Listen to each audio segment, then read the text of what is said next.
Welcome back to the MLS Review Show. Seattle have payback on their minds when they face the Galaxy. But first, New England traveled to the fortress at Rio Tinto. New England kicked off a 4th of July doubleheader in need of a result. Winless in 7, Steve Nicholls' crew had fallen to the bottom of the table. The head man would need to inspire the core of midfield to produce.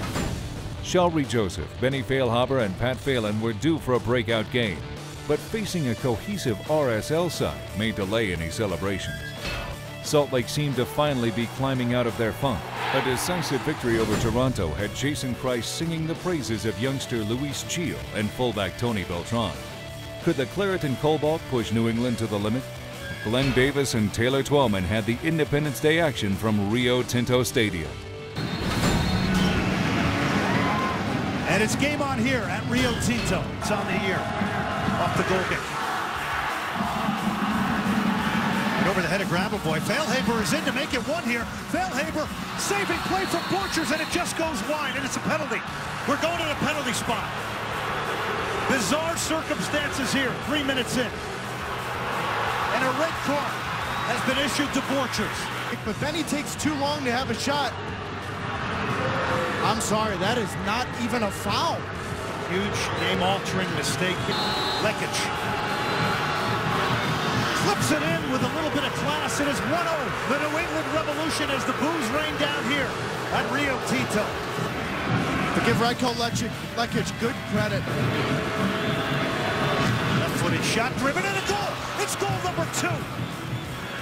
What a hit from New England. They are up 2-0. We see this. That can't happen. That wall is too soft for Real Salt Lake. You got to hold your ground and give Chris Tierney credit. Walks up, strikes it with pace, but again, Real Salt Lake's got to hold their ground in that wall. 2-0 New England. The Conquer both carrying yellow cards. Here's Andy Williams now, the Jamaican. Williams, shot off the post, chance to put it in, it's in. 2-1. You want to talk about getting results on the road? That's not good enough from New England. You have to foul your runners.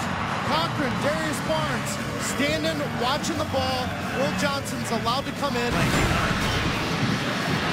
Sabarillo lashed it over the top. He just called a penalty kick. There it is. I told you.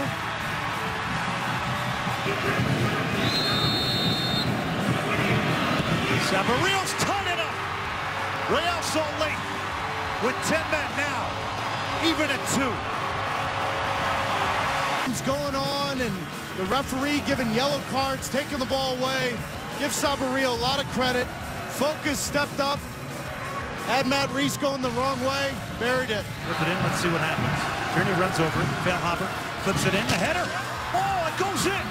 Shalrie Joseph steered it in off the post. What a goal from New England. And they've taken a 3-2 lead against the run of the play. Shalrie Joseph. Olave, that's too easy. The only target for New England is Shalrie Joseph. Wide open, does a great job. That is so difficult. Body's going the one way, heading it back the other way, lucky off to the post. Stay central, be a target for it. He's standing over here on the sideline. Williams brought down. Cochran is already carrying a yellow. You knew it was coming. And it's adios to Ryan Cochran. He's gone. Ryan Cochran early in the first half took down Sabarillo, but that's a yellow card, and you got 68th minute. It's Johnson. He's got power. Johnson, safe Reese, the header. Sabarillo off the crossbar. Sabarillo, a spin to left to tie it. He must, and he does. It's all tied up. Red card for Cochran. Pat Phelan comes into the back. This is just too easy. Sabarillo's allowed to take 1-2 touches, and a Spindola timed his run perfectly. He looks across the back line, stays on side. Good quality finish outside the left foot. Beckerman to take it. The big men are in there, including Olave. Goes over Olave's head. Williams, shot save Reese. What a save from Matt Reese. Over that 4 minutes of stoppage time, that's it. It's over. It's going to end 3-3. 2 players ejected, controversial calls, 6 goals. Who ends up the winner tonight? It's got to be Real Salt Lake, right? In our match of the week, Seattle were out for revenge against an LA side that has had the Sounders number. Seattle has enjoyed a hot run, earning full points in their last 3 games. But the Sounders had something to prove, losing to LA in their last 5 MLS meetings, including getting unceremoniously bounced from last year's playoffs. Ziggy Schmid's side thought now was the time for payback.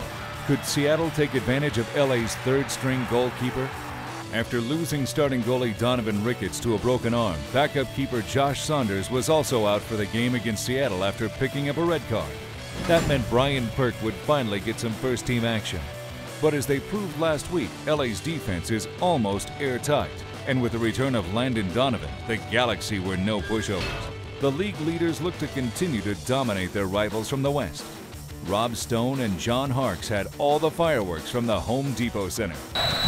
And we are underway. A lot of smoke here on the field, some pyro during the national anthem, but good thing Seattle is wearing those uniforms. Who's in second? The U.S. men's national team coach, Roger Levesque, a little chip. Montero, that might be a handball, and I think it is. Early here. See here, this ball played back from Levesque, bounces up, there it is, Omar Gonzalez with the arm up. Montero, save Perk! How about that for your first MLS appearance?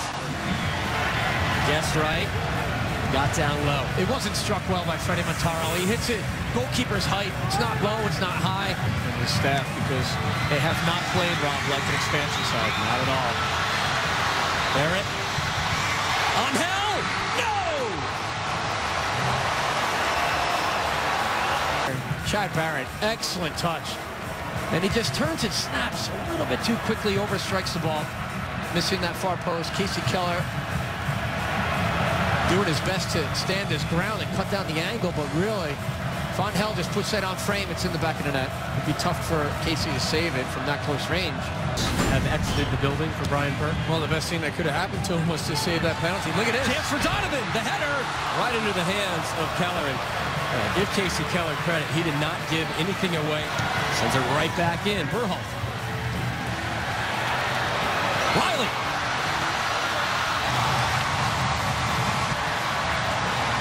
Donovan on Hell. On Hell. Oh, just wide. Keller may have gotten a bit of it, and I think he did. It will be a corner. And to Donovan, look at this service. Watch this quick release here from Juan Pablo Angel. Excellent ball to the back post. They're saying Casey Keller got a bit of a finger touch to it there at the end. That's a great cutback and a release. Look at that, just nicking off the outside of the post.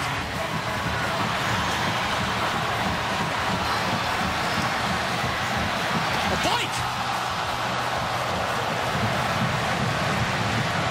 Juan Pablo Angel screaming for that on the back post. Wide open. Driven ball, still alive. And that is all she wrote. Brian Perk with the shutout in his debut. Perk did very well for his first game in the league. I think the adjustments our team made, losing 2 center backs, was pretty good, but certainly maybe the best chance at a run of play might have been Angel's, and obviously the best chance in the game is the penalty kick.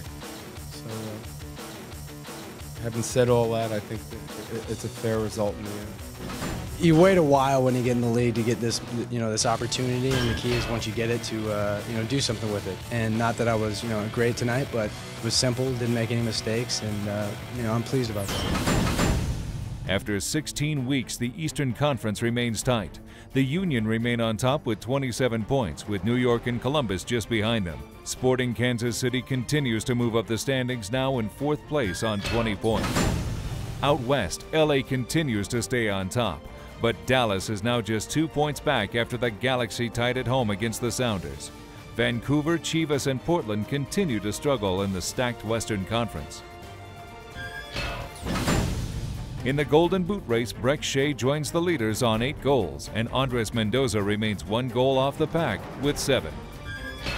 Next week's national action starts with a Canadian doubleheader Wednesday night. Toronto face off against the Red Bulls at 8 p.m. Eastern. Then at 10, Vancouver host a Crew side that has never lost to a Canadian team. Both matches can be seen on TSN in Canada. Saturday starts with Sporting taking on Chivas at 7:30 p.m. on Galavision. Will Kansas City remain unbeaten at Livestrong Sporting Park, or will the Goats get revenge for their season-opening loss? Then Fox Soccer Night in America has Landon Donovan and the Galaxy hosting the Fire at 10:30. The week concludes with the second leg of the bitter Cascadia rivalry. Seattle travels down to Portland to take on the Timbers live on ESPN at 4. In other action around the league, on Wednesday, Sporting hosts Colorado and Chivas face San Jose. The I-95 rivalry heats up when New York faces DC on Saturday. Later that night, RSL look to take on a Dallas side that bounced them from the first round of the playoffs. All that and more next week. That's all for Week 16 of the MLS Review Show. Thanks for joining us, and remember to visit MLSsoccer.com for full coverage of all the news in Major League Soccer.